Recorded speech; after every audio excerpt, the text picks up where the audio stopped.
Hello friends, I am Ayushi. Friends, today I am here to discuss about a comprehensive video series on art and culture यानी कि कला एवं संस्कृति पे एक कॉम्प्रिहेंसिव वीडियो सीरीज जो आपको UPPCS, UPSC या फिर any other state exam you might be writing उसमें मदद करेगी.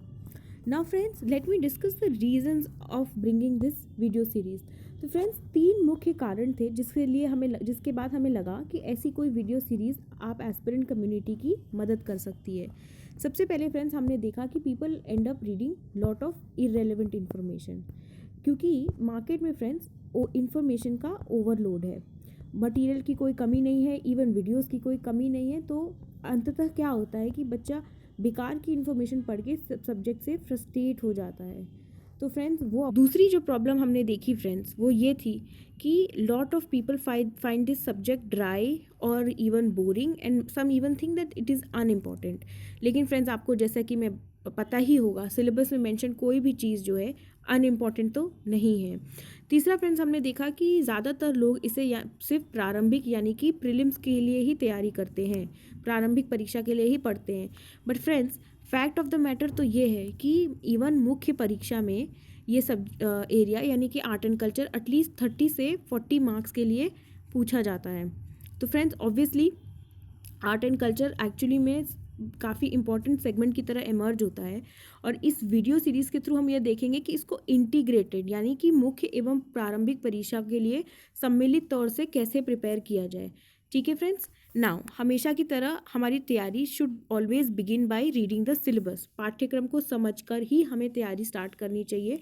एंड फ्रेंड्स, हमेशा से याद रखिए, सिलेबस एवं PYQ यानी कि पिछले सालों में पूछे गए सवाल ये आपके लिए बाइबल जैसे हैं. हमेशा तैयारी इनको पढ़ के ही स्टार्ट करिए. ठीक है फ्रेंड्स, चलिए साथ में सिलेबस पढ़ते हैं. ये कहता है, history of Indian culture will cover the salient aspects of art forms, literature and architecture from ancient to modern times.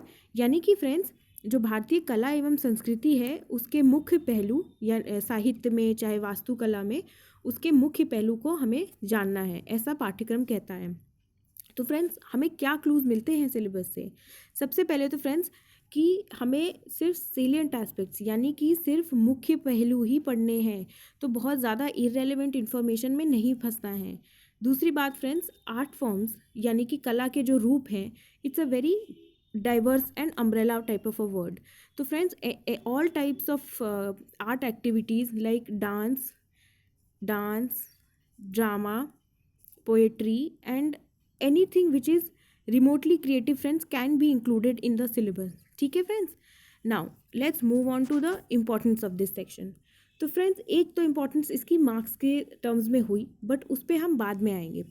सबसे पहले तो फ्रेंड्स ये जानने वाली बात है फ्रेंड्स कि इस भारतवर्ष के जिम्मेदार नागरिक होने के नाते ये हमारा धर्म है कि हम अपनी धरोहर को समझें, उसे सहेजें और उसे अगली पीढ़ी तक पास करें.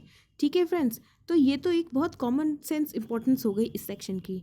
अब हम मार्क्स के टर्म्स में देखें तो एटलीस्ट 30 to 40 मार्क्स जो हैं जनरल स्टडीज़ पेपर 1 में यानी मुख्य परीक्षा में फ्रेंड्स जो सब्जेक्टिव होती है उसमें आपके इस सेक्शन से आ जाते हैं.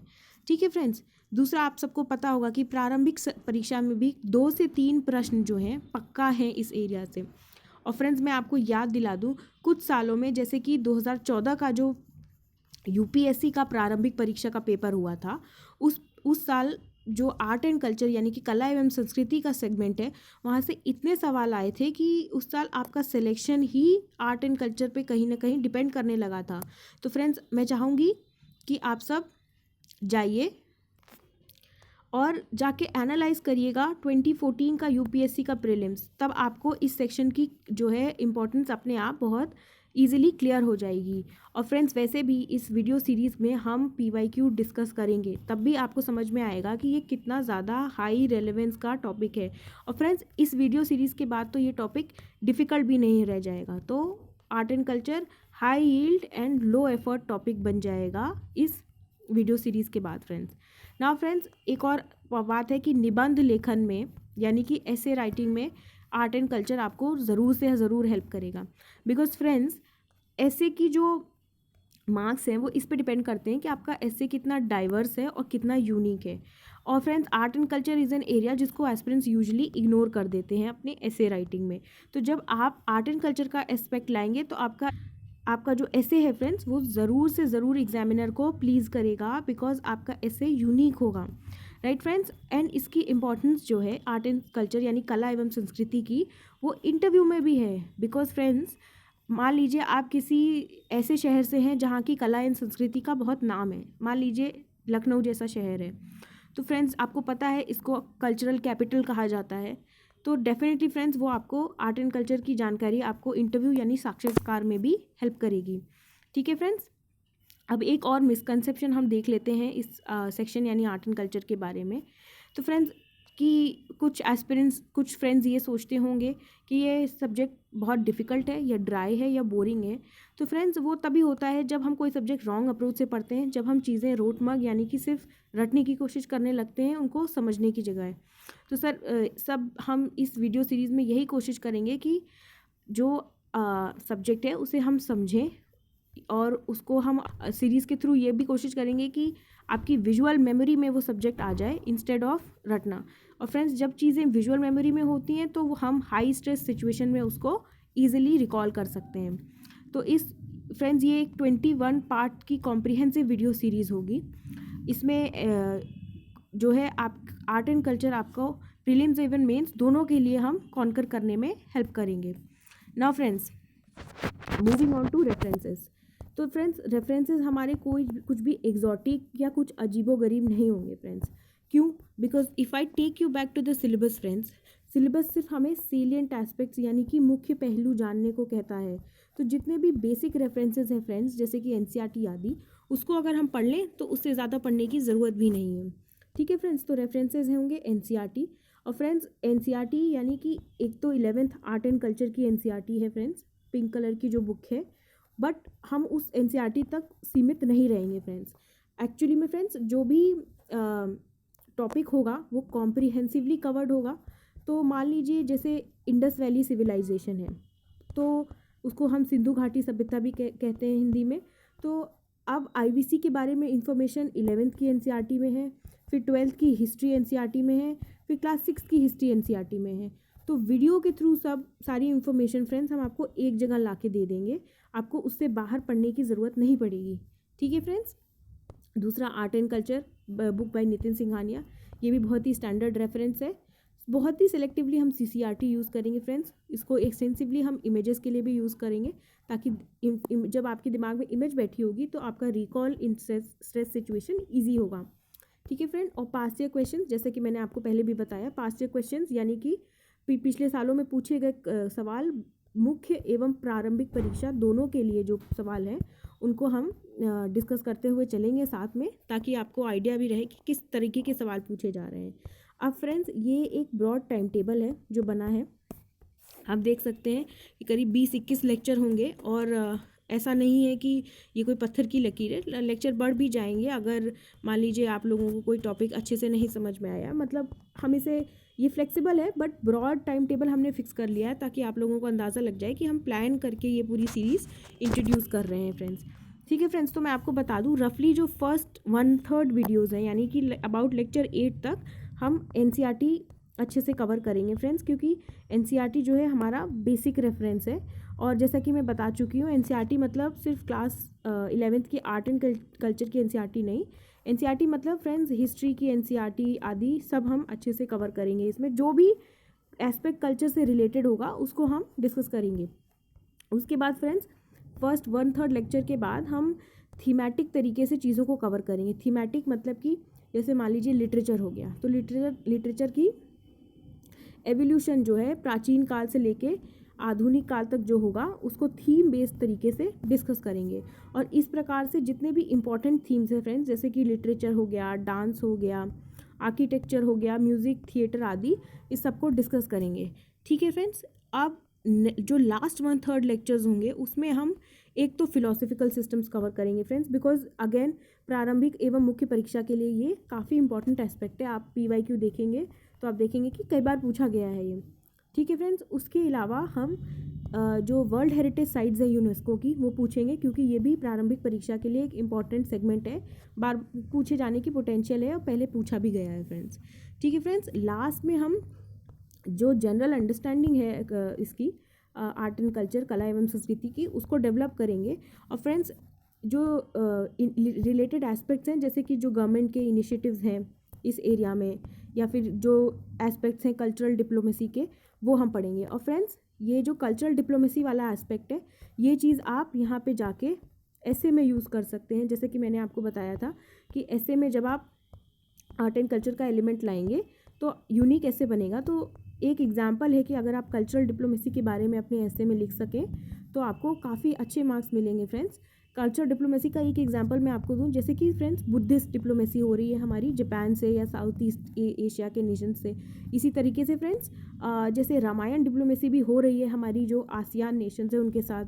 और friends yoga day June 21, yoga day is also a very good example कि कैसे जो है कल्चरल डिप्लोमेसी से सॉफ्ट पावर आता है। तो इस तरीके से फ्रेंड्स जो है आर्ट एंड कल्चर का हम हर एस्पेक्ट में सिग्निफिकेंस देखेंगे कि इंटरनेशनल में उसकी क्या सिग्निफिकेंस है और जनरल इनिशिएटिव्स क्या है गवर्नमेंट की, और आर्ट एंड कल्चर को प्रिजर्व करने की क्या ज़रूरत है। क्योंकि फ्रेंड्स जो 2018 की यूपीएससी की मुख्य परीक्षा हुई थी उसमें एक 10 मार्क्स का क्वेश्चन, इनफैक्ट पहला क्वेश्चन है वो जीएस पेपर 1 में, आप जाके देखिएगा। वो क्वेश्चन यही है कि आर्ट एंड कल्चर को प्रिजर्व कैसे करने की ज़रूरत ही क्या है। ठीक है फ्रेंड्स, अब मैं आपसे डिस्कस कर रहा हूँ फीचर्स इस वीडियो सीरीज़ के। तो मतलब करीबन 40 मिनट का एक होगा वीडियो फ्रेंड्स, उससे ज़्यादा की कोशिश नहीं करेंगे क्योंकि हमें पता है अटेंशन स्पैन बहुत ज़्यादा नहीं होता। उसके अलावा फ्रेंड्स जैसा कि मैं बता चुकी हूँ मुख्य एवं प्रारंभिक परीक्षा दोनों के लिए ही डिस्कशन होगा इसमें, और फोकस फ्रेंड्स अंडरस्टैंडिंग पे होगा ना फ्रेंड्स। ये इस बात पे मैं बहुत स्पेशल स्ट्रेस देना चाहूँगी कि वीडियो सीरीज़ का फोकस जो है अंडरस्टैंडिंग पे होगा, ताकि आप अपना कॉमन सेंस लगा के वीडियोस कला एवं संस्कृति से रिलेटेड क्वेश्चंस जो हैं मुख्य चाहे प्रारंभिक परीक्षा में सॉल्व कर सकें। क्योंकि फ्रेंड्स मटेरियल की कोई कमी नहीं है, यूट्यूब पे वीडियोस की भी कोई कमी नहीं है, बट कहीं ना कहीं सब में जो है अंडरस्टैंडिंग का एलिमेंट लैकिंग है। और फ्रेंड्स अब जैसे सवाल आ रहे हैं उसमें अंडरस्टैंडिंग बहुत एसेंशियल है। जैसे कि ये सवाल पढ़िए, ये यूपीएससी की प्रारंभिक मुख्य परीक्षा में 2018 की जो मुख्य परीक्षा हुई है अभी, उसमें पूछा गया एक सवाल है। तो सवाल है फ्रेंड्स कि the bhakti movement received a remarkable reorientation with advent of Shri Chaitanya Mahaprabhu, discuss. Shri Chaitanya Mahaprabhu के आगमन से भक्ति आंदोलन को एक असाधारण नई दिशा मिली थी, चर्चा करें। तो फ्रेंड्स ये एक सवाल है जो आप रटने से नहीं सॉल्व कर सकते, इसमें आपको अंडरस्टैंडिंग चाहिए। और अंडरस्टैंडिंग भी आपको चाहिए इस बात की कि जो भक्ति मूवमेंट में डिबेट्स थी उसमें क्या कंट्रीब्यूशन था, इंटरनल डिबेट्स थी उसमें क्या कंट्रीब्यूशन था श्री चैतन्य महाप्रभु का, और कैसे जो है श्री चैतन्य महाप्रभु के आने से इस डिबेट को एक न्यू डायरेक्शन यानी कि नई दिशा मिली। राइट फ्रेंड्स, एक और फीचर इस वीडियो सीरीज़ का फ्रेंड्स होगा कि we will focus on learning through images and maps. जैसा कि मैं बार बार बोल चुकी हूँ, विजुअल मेमोरी को आपको हम एक्टिवेट करने की कोशिश करेंगे।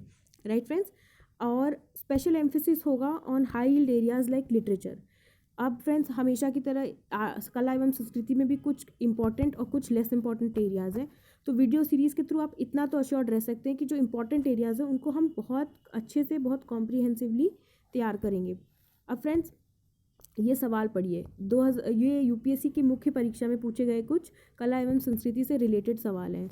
तो पहला सवाल 2016 की मुख्य परीक्षा में पूछा गया था फ्रेंड्स कि विजयनगर नरेश कृष्णदेव राय ने न केवल एक स्वयं कुशल विद्वान थे अपितु विद्या एवं साहित्य के महान संरक्षक भी थे, विवेचना कीजिए। Krishnadeva Raya king of Vijayanagar was not only an accomplished scholar himself but was also a great patron of learning and literature. तो फ्रेंड्स इस क्वेश्चन में आपको बस इस पर ध्यान देना है, ये पता होना चाहिए कि कैसे कृष्णदेव राय के अंडर तेलुगु लिटरेचर जो थी उसने काफ़ी फ्लरिश किया और उसके रीजंस क्या थे, इस पेट्रनेज के रीजंस क्या थे। राइट फ्रेंड्स, तो इसी तरीके से लिटरेचर से एक और सवाल आया हुआ है फ्रेंड्स कि भारत के इतिहास की पुनर्रचना में चीनी और अरबी यात्रियों के वृत्तांतों की महत्व का आकलन कीजिए। Assess the importance of the accounts of the Chinese and Arab travellers in the reconstruction of the history of India. तो ये 2018 की मुख्य परीक्षा में पूछे गए सवाल हैं फ्रेंड्स, और इसका भी इनडायरेक्ट रिलेशन लिटरेचर यानी साहित्य से है। तो हाई यील्ड एरियाज जैसे कि साहित्य को हम बहुत अच्छे से पढ़ेंगे फ्रेंड्स, तो कम से कम वहाँ से आपके सवाल जो आएंगे वो हमेशा ही सही होंगे। ठीक है फ्रेंड्स, तो ये रहे कुछ ब्रॉड फीचर्स इस वीडियो सीरीज़ के। अब आप हमें अपने कंस्ट्रक्टिव सजेशंस दीजिए, कमेंट सेक्शन में अपनी एक्सपेक्टेशंस बताइए इस वीडियो सीरीज़ से फ्रेंड्स, और help us help you better. अगर आप हमें फीडबैक देंगे तो हम दोनों, हमारी ऐसी कोशिश रहेगी कि जो आपकी नीड्स हैं उनको हम अच्छे से मीट कर सकें। ठीक है friends, like share and subscribe. Bye bye friends.